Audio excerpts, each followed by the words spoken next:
ఆ మోడ్ గురించి ఈరోజు భగవంతుడు చెప్తున్నాడు అనమాట. కారణం గుణ సంగోస్య.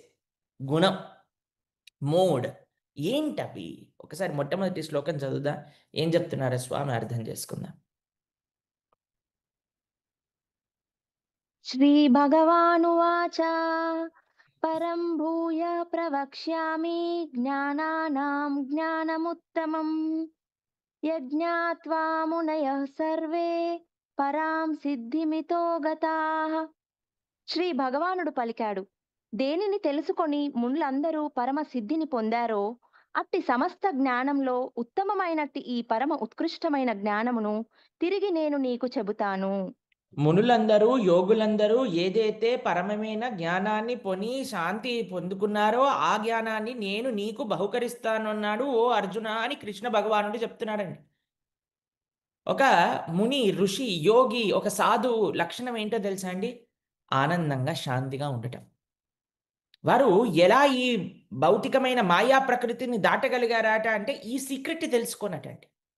మనం కూడా కానీ ఈ సీక్రెట్స్ని తెలుసుకోగలిగితే, ఇప్పుడు శ్రీకృష్ణ భగవానుడు ఈ అధ్యాయంలో ఉపదేశం చేసే విషయాలను కానీ మనం తెలుసుకోగలిగితే, మనం కూడా అన్ని పరిస్థితుల్లో ఆనందంగా ఉండగలుగుతామట, శాంతిగా ఉండగలుగుతామట. అంత గొప్ప విషయాన్ని ఈ అధ్యాయంలో భగవానుడు మనకి ఉపదేశం చేస్తున్నారు. ఒకసారి రెండవ శ్లోకం చదువుదాం. రెండవ శ్లోకము, దాని తర్వాత అర్థం తెలుసుకొని మనం ముందుకెళ్దాం. అసలు ఏంటి ఈ గుణములు ఏంటో అనేది మనం ప్రస్తావన చేస్తుంది. ఒకసారి చదవండి రెండవ శ్లోకం. ఇదం జ్ఞానముపాశ్రిత్య మమ సాధర్మ్యమాగతాః సర్గేऽపి నోపజాయంతే ప్రళయేన వ్యధంతి చ. ఈ జ్ఞానంలో స్థిరుడు కావడము ద్వారా మనిషి నా దివ్య స్వభావమును పొందగలుగుతాడు. ఆ విధంగా స్థిరపడిన వాడై అతడు సృష్టి సమయంలో జన్మించడం, ప్రళయ సమయంలో కలత చెందడు. చూసారా? ట్రాన్సెండ్ అవుతారట. ట్రాన్సెండ్ అంటే భగవంతుడి యొక్క తత్వాన్ని అర్థం చేసుకోగలుగుతారట. ఆధ్యాత్మిక మార్గంలో మనం ఉండగలుగుతామట. ఏంటి? ఇప్పుడు భగవానుడు చెప్పే ఈ విషయాలను తెలుసుకుంటే. ఈ అధ్యాయం అండి, ప్రతి అధ్యాయంలో చెప్తున్నాను, ఈ అధ్యాయంలో కూడా చెప్తున్నాను. చాలా చాలా మంచి విషయాలు మనం నేర్చుకోవచ్చు. ఇప్పుడు చూడండి, ఒకళ్ళ దగ్గర ముందు ముందు ఇలా ఉంటుంది, దీని తర్వాత ఇది ఉంటుంది, దాని తర్వాత అది ఉంటుంది అని మనకి ప్రతి విషయంలో కూడా ఒక అవగాహన ఉన్నదనుకోండి, దాన్ని మనం జాగ్రత్తగా ఉండొచ్చు. కాబట్టి ఒక ఆధ్యాత్మిక అవగాహన, ఈ ప్రపంచం పట్ల ఒక అవగాహన, ఈ గుణముల పట్ల అవగాహన భగవంతుడు మనకిస్తున్నాడు. దీంట్లో ఏం చేయాలంటే అండి, సెల్ఫ్ ఇంట్రాస్పెక్ట్ చేసుకొని దీన్ని మనం ఎలా దాటొచ్చు, దీంట్లో నుంచి ఎలా మనం మంచి మార్గంలోకెళ్ళొచ్చు అని మనం తెలుసుకోగలుగుతాం అనమాట. సరే, ఒకసారి 4వ శ్లోకం చదువుదాం. సర్వయోనిషు కౌంతేయ మూర్తయః సంభవంతి యాః తాసాం బ్రహ్మ మహద్యోనిరహం బీజా ప్రజః పితా. ఓ కౌంతేయ, ఈ భౌతిక ప్రకృతిలో జన్మించడము ద్వారానే సమస్త జీవులు ప్రకటమయ్యాయని, నేనే బీజ ప్రదాత అయిన తండ్రిని అని తెలుసుకోవలసింది. హ్మ్. ఎవరటండి? అందరికీ తండ్రి ఎవరట? అహం బీజ ప్రదః పిత. శ్రీకృష్ణుడు చెప్తున్నాడు, అయ్యా నేను అందరికీ తండ్రిని. ఆయన కేవలం దృష్టి మాత్రం చేత ప్రకృతిలో జీవులని ఒక ప్రజ్వలింపజేసి ఆ జీవులందరికీ తండ్రిగా అయ్యారు. బీజాన్ని ఆయన వేశారట. అందుకే మనందరికీ తండ్రి ఎవరు? త్వమేవ మాతా చ పితా త్వమేవ త్వమేవ బంధువు చ సఖా త్వమేవ. అన్నీ కూడా ఆ భగవానుడే మనకి. అన్నీ కూడా ఆ కృష్ణుడే మనకి. ఆయనే చెప్తున్నారండి స్వయంగా, నేనే అందరికీ పిత. కాబట్టి ఇప్పుడు చూడండి, భగవానుడు ఇంత గుహ్యమైన జ్ఞానాన్ని మనందరికి ఎందుకు అందిస్తున్నారంటే ఇది కూడా ఒక కారణం అండి.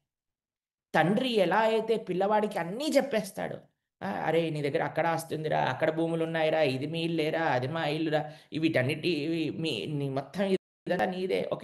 ఒక పుట్టింటికి తీసుకెళ్ళినప్పుడు ఎలా అయితే ఆ ఊరికెళ్ళినప్పుడు, "ఈ మొత్తం పొలాలు నీవే నాన్న, మొత్తం దీనన్నిటికి అధిపతి నువ్వే నాన్న, ఇవన్నీ నీకోసమే నాన్న" అని ఎంత ప్రేమగా తండ్రి చెప్తాడో, అలా మొత్తం ప్రకృతి గురించి మొత్తం చెప్పేస్తున్నాడండి మనకి. చెప్పి, "తండ్రి జాగ్రత్తగా ఉండు. నువ్వు గాని దీన్ని ట్రాన్సెండ్ చేయగలిగితే ప్రపంచాన్ని జయించిన వాడివవుతావు." ప్రపంచాన్ని జయించిన వాడు కూడా ఈ గుణములతో కట్టబడతాడటండి. 5వ శ్లోకం చూడండి, చాలా ఒక చమత్కారమైన శ్లోకం. ఒకసారి చదవండి 5వ శ్లోకం. సత్వం రజస్తమ ఇతి గుణాః ప్రకృతి సంభవాః నిబధ్నంతి మహాబాహో దేహే దేహినమవ్యయం. భౌతిక ప్రకృతి సత్వగుణము, రజోగుణము, తమోగుణము అనే త్రిగుణాలను కూడి ఉంటుంది. ఓ మహాబాహువులు కలిగిన అర్జున, నిత్యమైన జీవుడు ప్రకృతితో సంపర్కంలోకి వచ్చినప్పుడు ఈ గుణాలచే బద్ధుడవుతాడు. ఇక్కడ కృష్ణుడు ఏమంటున్నాడండి అర్జునుడిని? మహాబాహు అని పిలుస్తున్నాడు. చాలా శక్తి కలిగిన వాడా, జీవులందరూ ఈ గుణముల చేత బంధింపబడతారు.